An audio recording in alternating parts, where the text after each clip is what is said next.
Hello, children of the night, and welcome to Tarot Nights with the Hanged Empress. Here we do shadow work following the moon.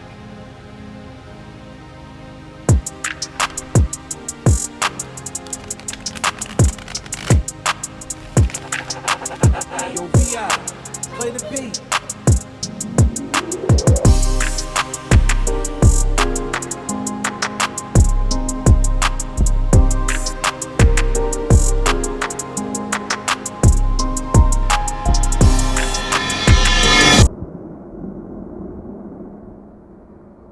It's the Gemini new moon. Whoa. We are standing between the two pillars of this Gemini. We're in the box between the pillars and the floor and the ceiling of the Gemini energy. And it's freaking me out a little bit. Like, we have our foot on the right path. One foot is on the correct path. One foot already knows exactly what decisions we're making and is ready to step into that space. But there is one foot that is still on the other side, and we're stuck in between, or stuck in this box. And there is most certainly all of the reasons to get caught in this box, to be tied up by these strings that are around us, to pull us back into those old patterns and behaviors and worlds. But again, we already know we can't do that. It didn't work before, and it's not gonna work now. It doesn't. We know it doesn't matter, right? There's a whole bunch of that Saturn and Aries stuff going on there too, honestly, because blank brain wanted to go into it. Saturn and Aries, see the cloudiness that comes over us in those times when we want to be clear and concise, the anxiety that we feel over making these big decisions, these big moves. Those are all energies that are supposed to be there to help to propel us forward and make the right decisions, even though we have all of the reasons to continue to make the wrong ones. But yeah, baby stepping out of that box, not getting clouded and like trapped in that box, stepping out. We're going to get into the baby stepping. So Saturn and Aries is like the scene in What About Bob, when Bob is like whining and crying at this doctor, and he's like, but I'm doing the work, I'm baby stepping, I'm getting better, I swear, give me, I want, I need. And that's like us crying out to Saturn moving into Aries. But funny enough, also, was having a conversation with the girls in the DODF, and Jackie New said something about people half-stepping, and it immediately triggered that baby stepping thing in my mind. And I'm like, yeah, baby stepping can look an awful lot like half-stepping. If you aren't fully in, if you aren't taking that leap of faith right now, and like letting the universe catch you in your new space, then you just half-stepping, aren't you? And that's kind of what Saturn's response is to that energy, is baby stepping. Like, you're half stepping. Do work. Put in some work. Put in some effort. Why don't you actually build something instead of talking about building it? Like, yeah, Gemini energy loves to talk. And sometimes they just go way the fuck off the conversation. Completely redirected till you're standing in the middle of nowhere, like 50 miles away from anything that made any sense. And like, where do you go from there then? Where do you even go from there? Did you build a road to get to this field that you're standing in the middle of? No? Oh, well, now you're lost in a field and there's nowhere to go. So, what Saturn and Aries is telling us in this Gemini moon energy is like, I know you have feelings. I get it that you have all of this great stuff. But if you aren't building a road right now, where are you even going? Where is this even going if you're not building that road? How do you build the road? Not just thinking about stuff in your mind, not just letting that Gemini energy carry you off into the middle of nowhere because you think it's where you're supposed to be. No, build yourself an actual road made out of gold to get to your goal. That means taking the steps, making the actions, doing the hard things, having the conversations that need to be had, reaching out when we need to reach out, pulling back when we need to pull back, maintaining that sense of self, and making and creating our own box, not being trapped in somebody else's box.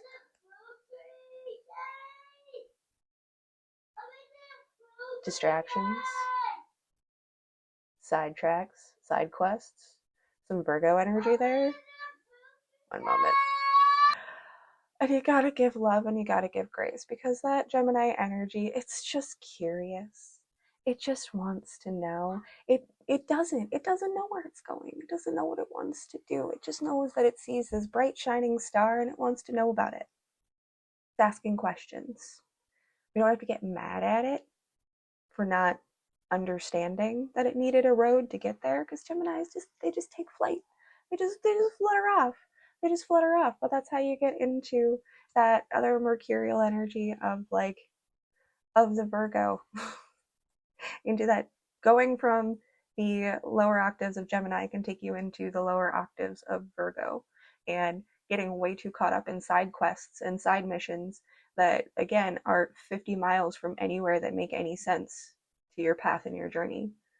Like that side quest wasn't even made for you. Why are you running it? I don't know, because Virgos need something to do. Keep ourselves occupied. Distractions. We'll keep going. It's fine. It's fine. Talk about side quests.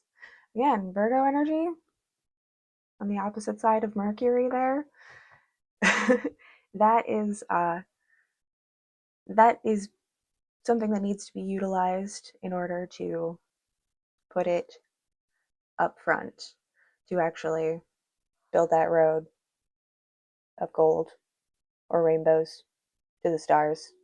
You know, the destiny and the whatnots. So if you need something to do the right thing, do the best thing, do the important things,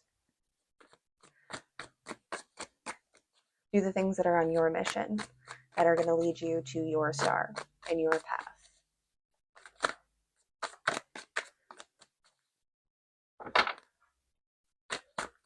This Gemini energy has all of that ability to take that flight and all of the childlike innocence and faith to carry us through and over there. But it's going to take some real adult work to get it, is what all of the other energies are saying. So calm down, little bird. We know you want to fly. Let's build you some wings.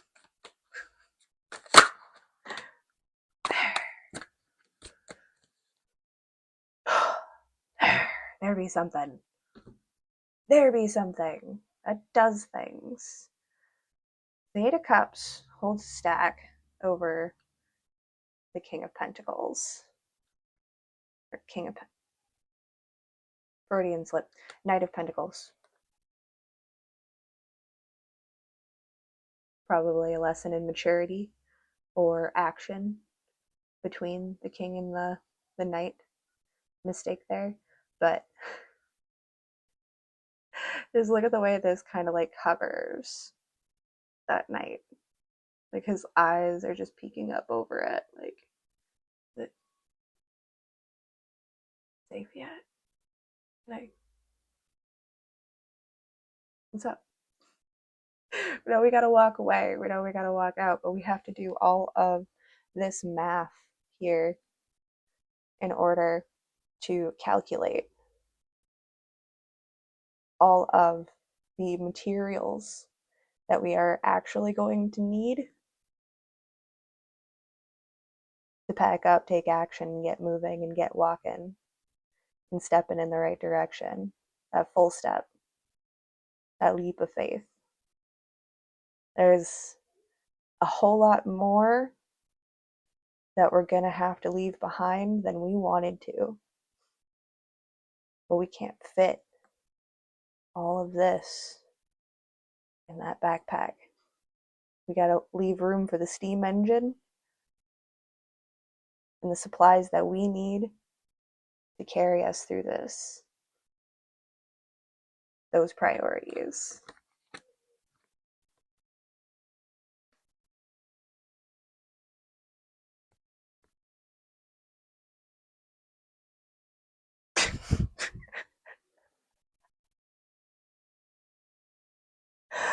I'm sorry. We just do. Okay, like let's expression on this girl's face really quick. Okay. Behind her. That's what's behind her. Right there. That's what she's getting away from. Remember those strings? Let me see the strings. Do you remember those strings I was talking about? The puppeteers forcing us to continue to feed their bellies. Pride and power, control, freedom to burn wildly with all of their rage, forcing us to do repairs on things that they're never going to work on themselves because they have you to do it. You can do these small and minor fixes, but if you don't get it at the root, then it's just going to keep coming back. Those strings are going to keep pulling on you. What I said, we might have to leave behind more than we thought we were going to have to. We're going to have to pack light. Because the temple seems to be a bit under siege. The temple is under siege. The temple is being run by this devil. This bright and shining, glimmering cathedral of faith and hope and growth and building and community. It has a big old beast inside of it. The beast of a machine.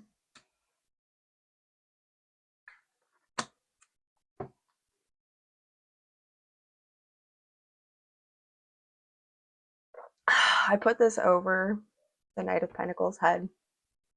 Not even paying attention, but it is literally like sitting on the brim of his head, on the crown. I get you that, how I said that? I didn't look at where I was setting it. But these were just coming down right on his head. The responsibility that he feels towards this castle that is being completely overrun by the devil. So it's weighing on his mind. That's what's. Remember, I was talking about the thumb pushing us down into the ground. The determination on his face, the fact that he is underneath it. Some might look at being under as a disadvantage, but I've always started from the ground up. Now, people like count the chakras, like from the crown down to the root, and that never made sense to me because, like, the 8th and 9th are that way. Aren't you ground up? I don't know. Maybe they don't. Maybe they do.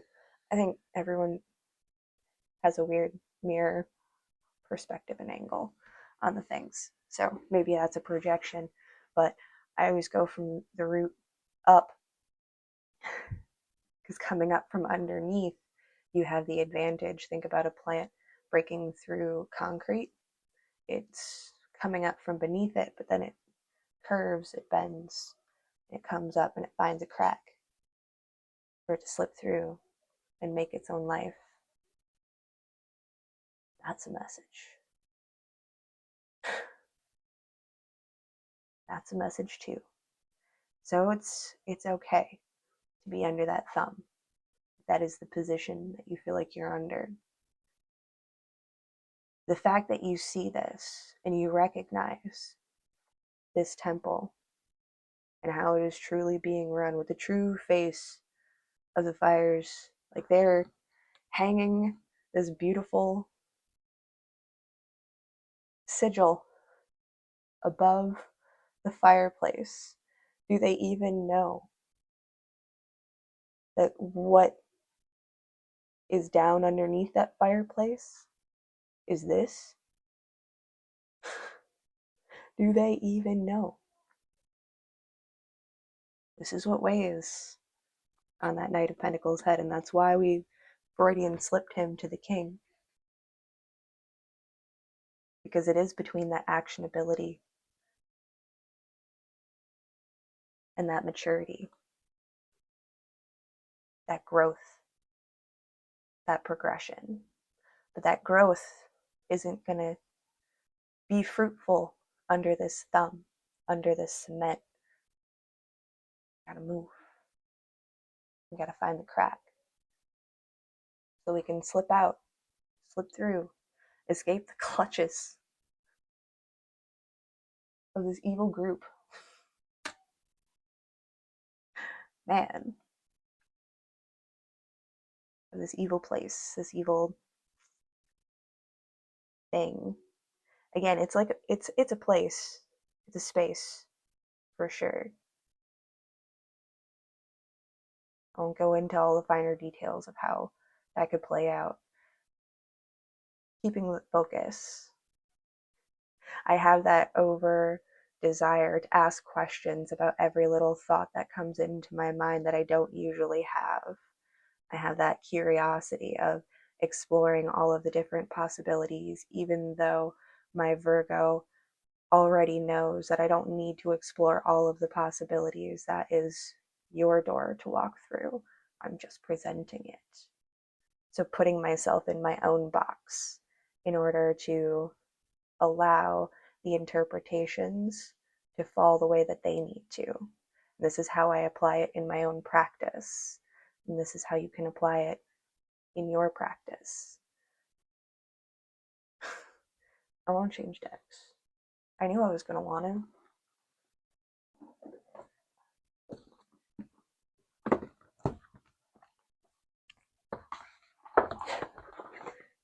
I felt that temperance on the top. I was like, yeah.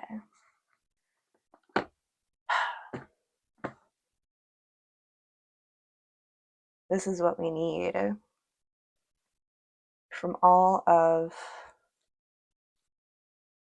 the dust and clouds, the dirt and darkness, the barrenness of all of the imagery, and a little slap of paint sitting on top of the darkest truth yet.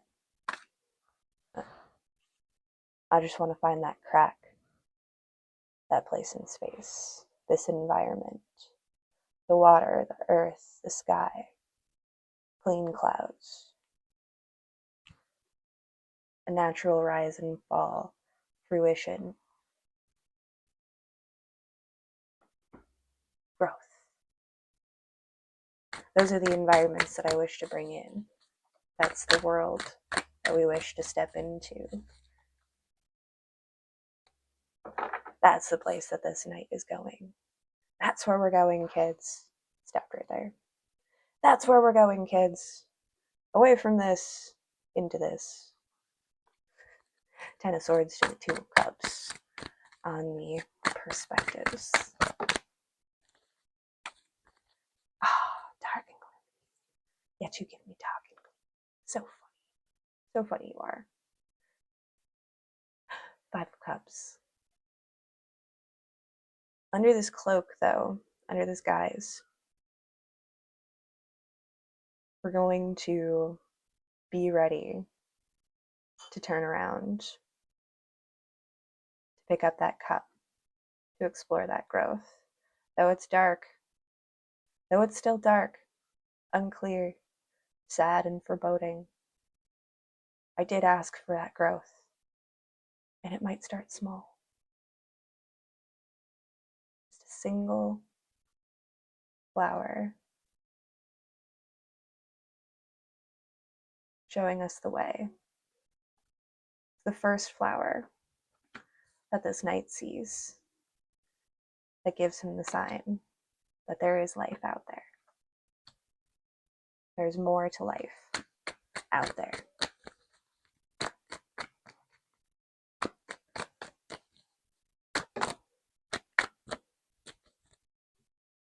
Three of Pentacles again. Building our own temple, brick by brick. No spooky fireplace, feeding the devil here. Just us, with our bricks, and our water. Oh, wait, is that the flower? That's the flower. It is. We picked that flower, and we put it in a vase, and we brought that life into our temple, into our new temple, our new beginning, our new cycle. You build a road, I hope you paved it with gold, because others are going to want to follow. There are other defectors out there. There are other defectors out there who want to stop feeding the belly of this beast. And they're going to want to know the way. And the Empress fell over. We're balancing a cat now, too.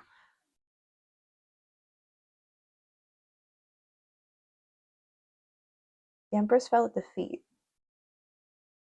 of these two.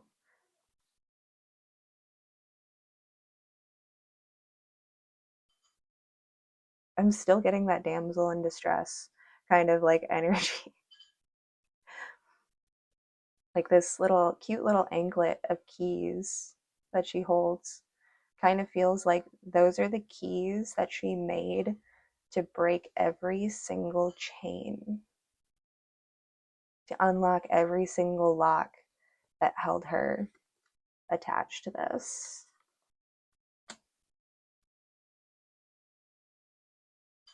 And so though she looks like that fallen damsel in distress, the way that she kind of came at the foot of this position, again, she's coming up from under. She is still blessing the influence of this growth. This rose, we picked it up in the desert and we brought it into our own temple. We built the temple. And here comes the Empress. Focus. Focus. There's too many faces here. You know, your face is confusing the camera.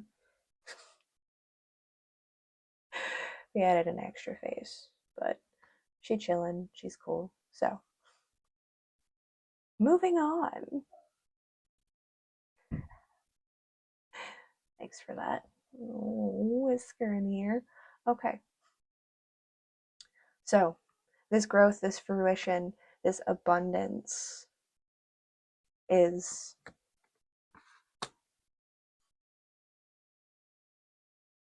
see, I want to say it's blessing this, it's bringing the fruition to it, but I feel like it's growing up out of this journey is the real message.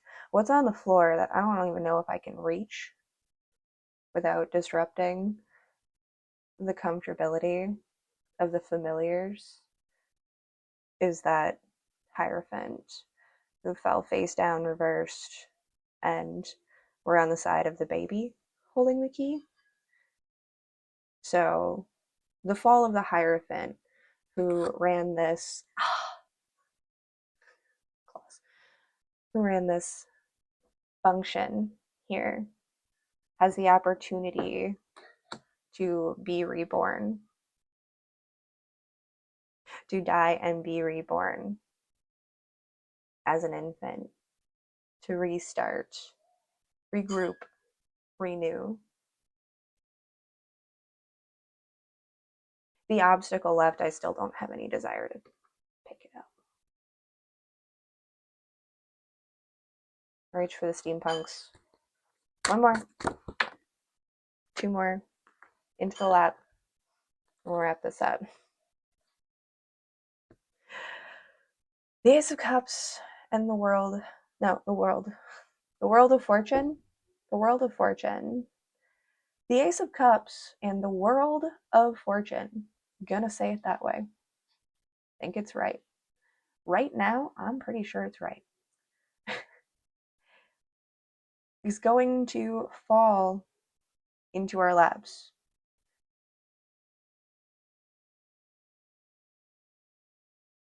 We're going to find that growth. We're going to find that renewal. We're going to find that new place and space for us to pour cleanly and receive cleanly. The attachments, the strings pulling on this wheel of fortune are not made of the devil's puppet strings. They are made of the vines and the natural growth that she holds, that this Empress holds. Renewal is not out of reach. Restoring the timeline is not out of reach. Correcting and changing generational curses is not out of reach. This is the opportune moment for us to push just a little bit harder to get to the other side, to build that road of gold and create our temple for ourselves. You got this, kids. Have a fantastic Gemini moon. We'll see you next time.